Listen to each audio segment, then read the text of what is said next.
the waistband.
Kahr PM9 in 9mm is an outstanding concealed carry package. Chambered for the 9mm Luger, this small lightweight package is an excellent carry gun and one of the few out there that's truly capable of pocket carry in the 9mm chambering. It is one of the smallest and lightest 9mm out there.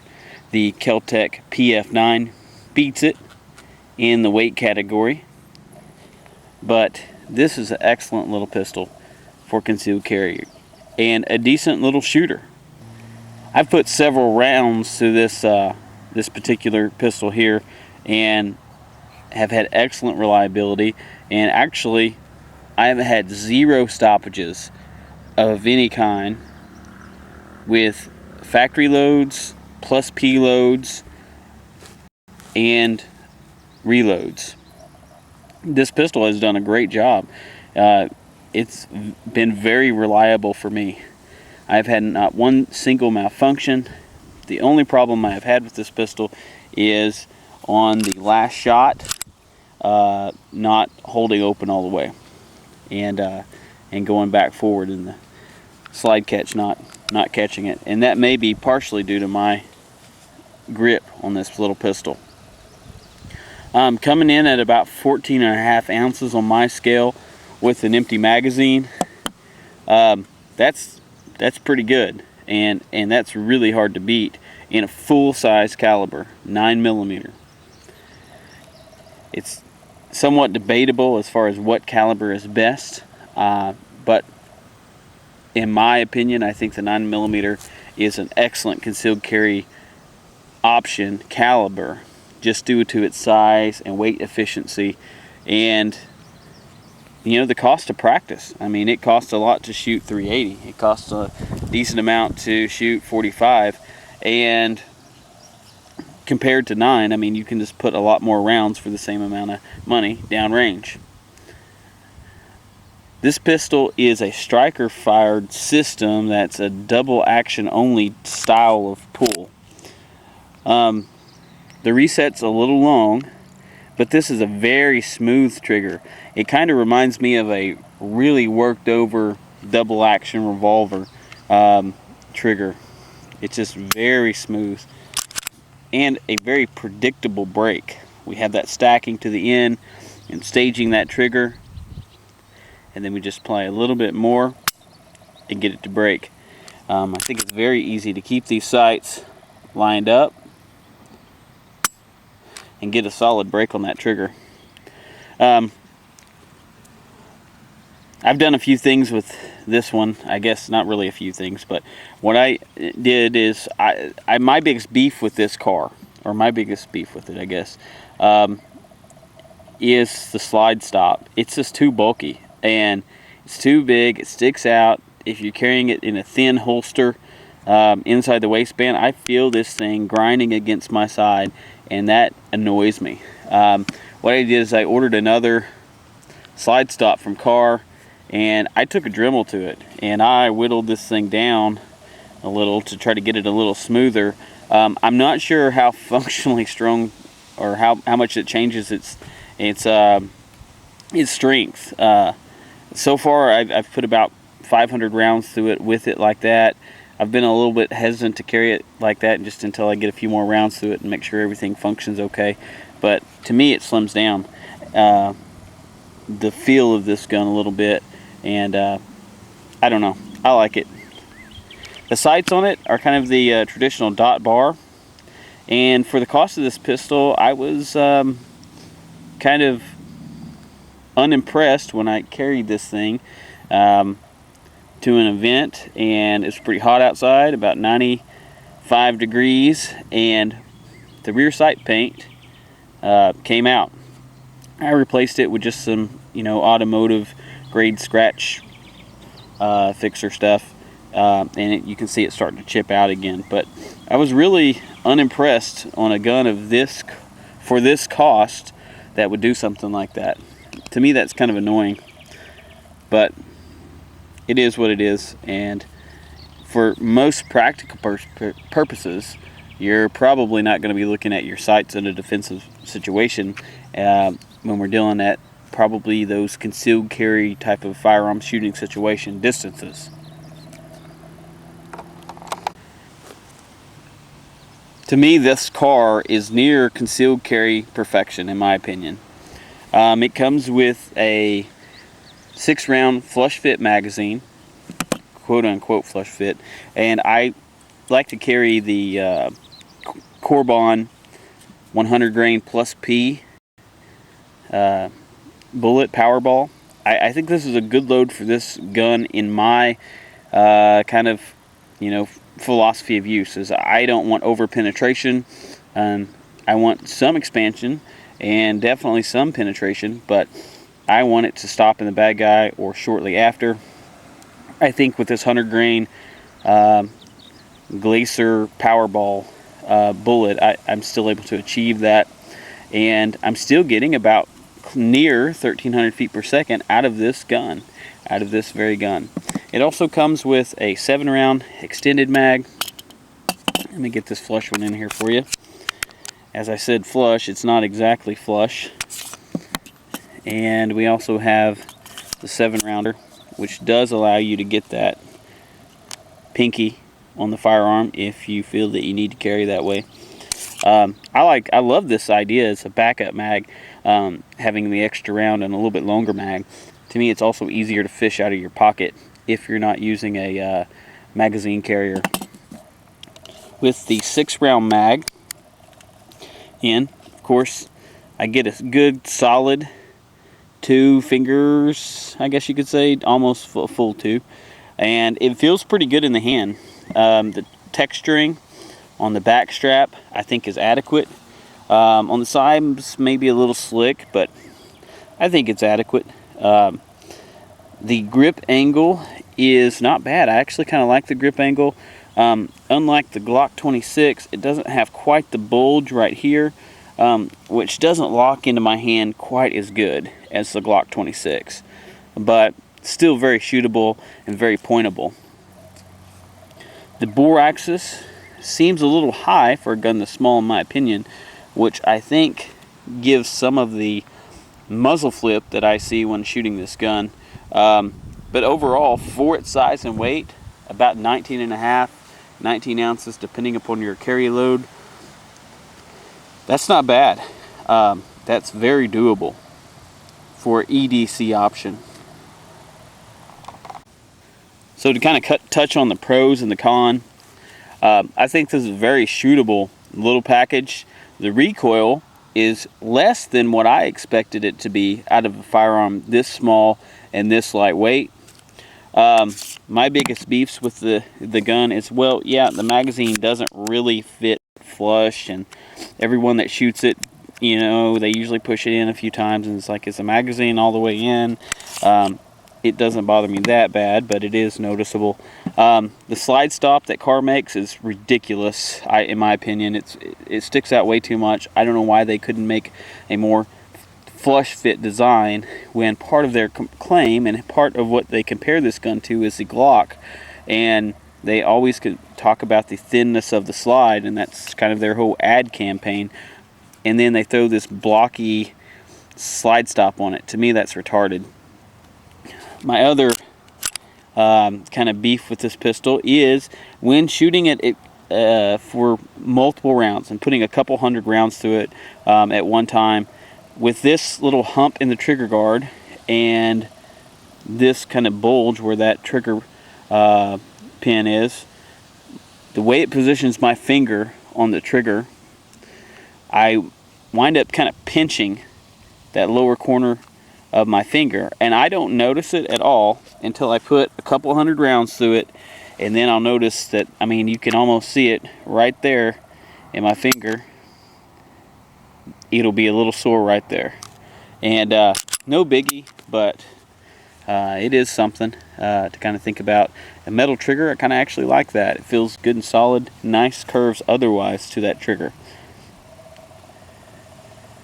This does have a double captive recoil spring. I say it's partially captive, I guess. Really like it. Polygonal rifling, which I really have become a fan of, just because it seems to really clean up easy, and accuracy wise I think it's great. No complaints there.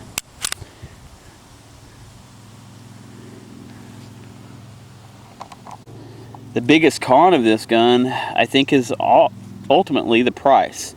And you know, really kind of when I was looking at pistols, single stack 9s, the variety was, I think, less than what it is now. There wasn't a whole lot of options. The Rowan Ball, or however you say that, R9, ridiculously priced. I mean, you're looking over at $1,000 for a little six in the magazine, 9mm, which all I've heard is how bad it kicks and how tough it is to shoot accurately. This option, which I think I paid around $650 for it, pretty steep. And a lot of people will say, well, you know, if you're trusting your life with a gun, it doesn't matter what it costs, and I would agree with that to a point, but I can get a Glock 26, and I would definitely trust my life with that, and it costs $500. So cost, I think, is a little bit of a limiting factor on the success of this gun, in my opinion. Kahr is coming out with a new firearm. Actually, I'd heard they were coming out with one, and I saw this magazine the other day, so I figured I'd pick it up. This is a on-target magazine, and they talk about the CM9, which is kind of their low-cost alternative. Masad Ayub shoots this and apparently gets some pretty good accuracy with it. I think 2.85 inches is what he shot at 25 yards. Pretty impressive, and I think this guy, that guy shoots better than most of us would. But kind of a low-cost option. Sounds like it's going to be about $220 less than the PM series. They've done a few cost-saving measures. MIM injected parts, I think, for the slide stop, and the detail on the slide is not as good. However, it does look like they've done a better job of kind of dehorning this pistol, which has kind of been something I'd thought about getting done to mine, but have never got around to it. So, you know, kind of how does this pistol compare to some other offerings out there or other comparable pistols?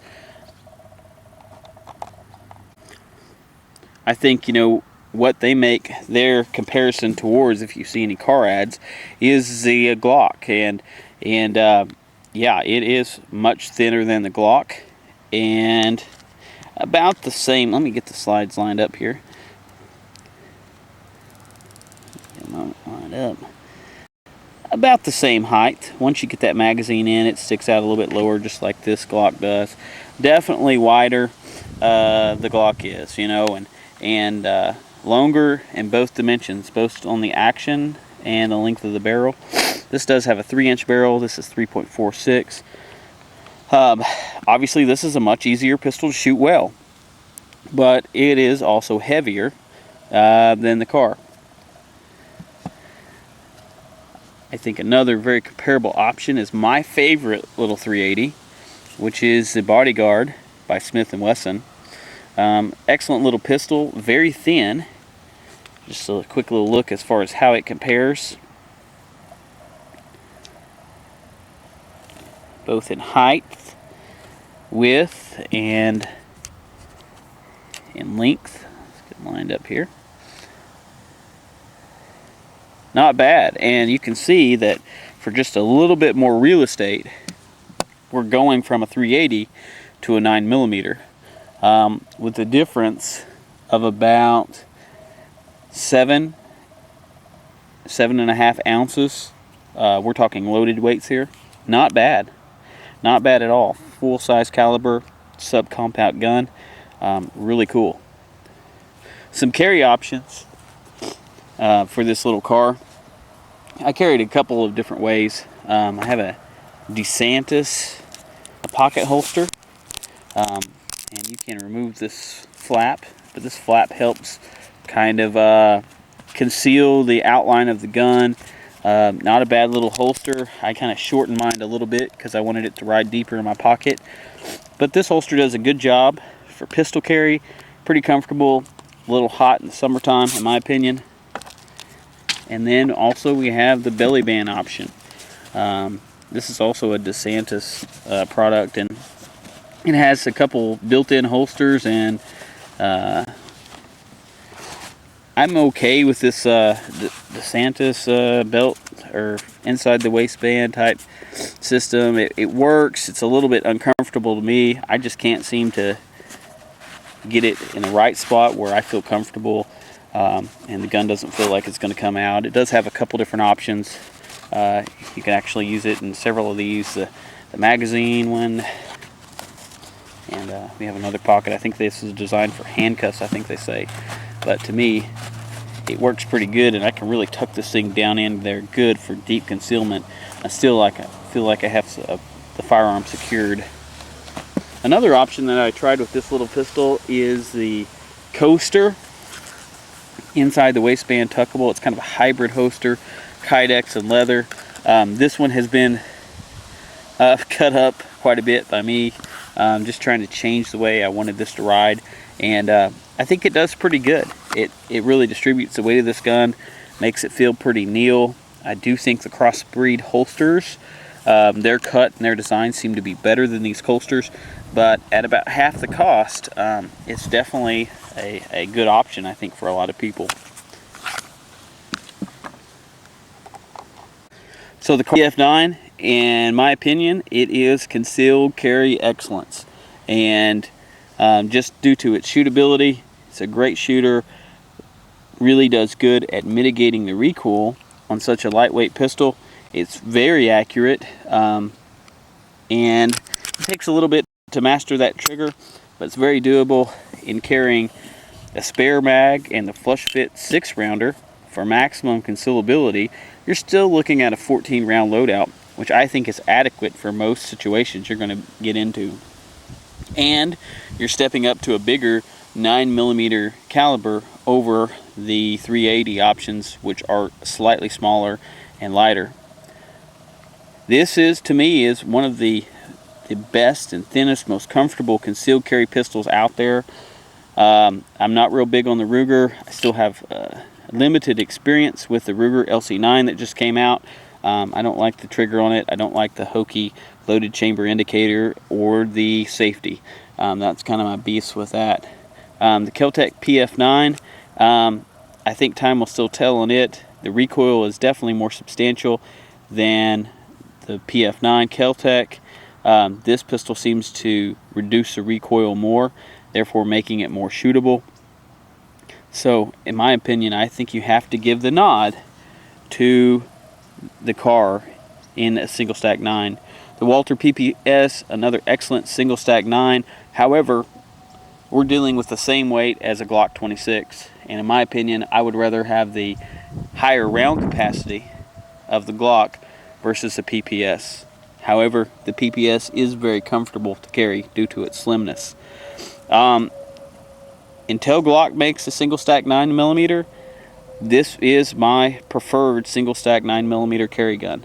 And I think out of the options that are out there, the Kimber Solo Carry, the Ruger LC9, the Kel-Tec PF9, I think this pistol is the best. The CM9, we'll have to wait and see.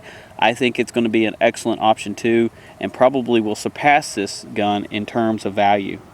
Anyways, this is 6mm with another little pistol review for you guys. Hopefully I didn't ramble too much. See you guys later. Stay safe.